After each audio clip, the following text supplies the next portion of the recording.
Moscow, April 1958. A musical competition was held against the backdrop of a world beset by suspicion and fear. Nuclear annihilation was a constant threat.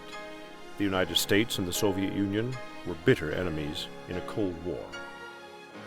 Then suddenly, from out of the American West, came a long, tall Texan who struck a chord for harmony and friendship. At a time when the Soviet Union and the United States were stockpiling weapons of mass destruction, 23-year-old Van Cliburn drew the two nations together in a mutual love of music. He also gave the United States a much-needed boost to its national ego. To everyone's surprise, Van Cliburn, the musician, became both a cultural hero and an unofficial diplomat. By 1958, travel to the Soviet Union had been restricted for nearly 30 years, but the first international Tchaikovsky competition made the impossible possible.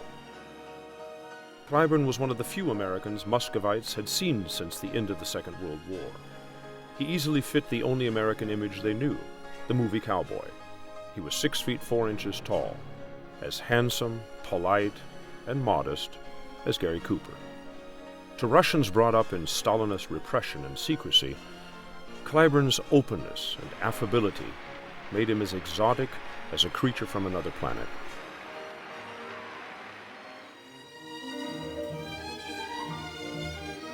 No one had expected that an American could excel in a musical field where the entire world acknowledged Russian superiority.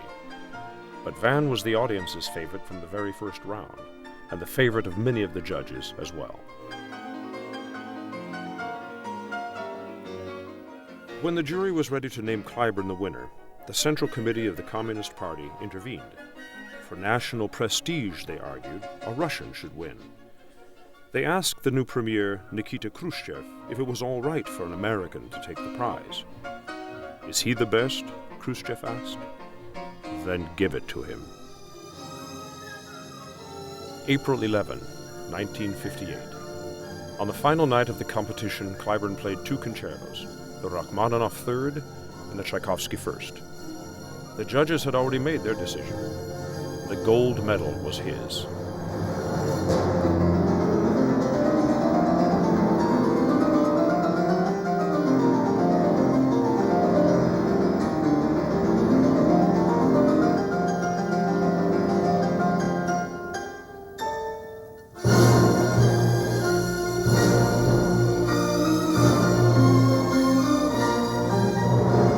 People are so constantly preoccupied with page 1 news, the emphasis being on what's wrong, malfeasance, misfeasance, mistakes, floods, fires.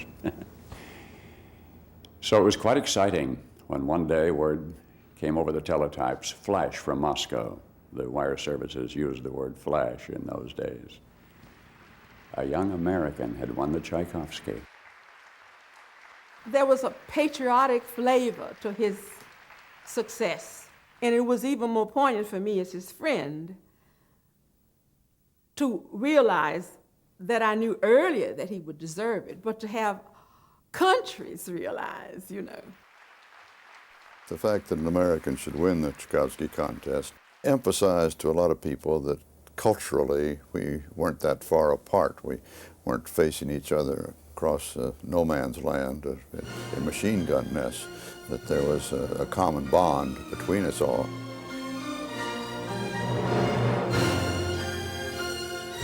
Cliburn showed that a single person could make a difference in the Cold War. A flight attendant on the plane to New York showed him Time magazine, and he saw his face on the cover. He returned to America as the man of the hour. His parents were there to greet him, and so was a crowd of eager journalists. Van, what was your impression of the main feeling, prevailing feeling in the Russian people? Is it fear, optimism, pessimism, or what? They are very warm individuals. They love very strongly. And yes, they're very sincere as a people. As a matter of fact, I couldn't refrain from telling them that they're very much like Texans. If a Texan likes something, he'll tell you, and if he doesn't, he'll certainly let you know. Political cartoonists were quick to exploit Van's triumph. Hatred and nuclear fears could be soothed by music's charms.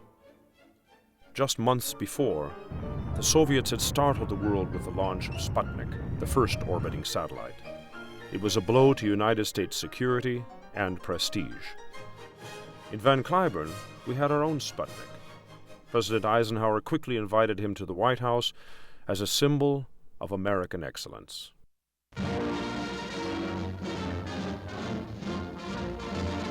New York City adds its own bravo to the worldwide crescendo of applause for Van Cliburn, the young American who won Moscow's International Tchaikovsky Piano Competition. The 23-year-old Texan, who conquered Russia musically, receives the ticker tape parade up Broadway that is the city's unique triumphal march, a hero's procession rarely if ever accorded any musician.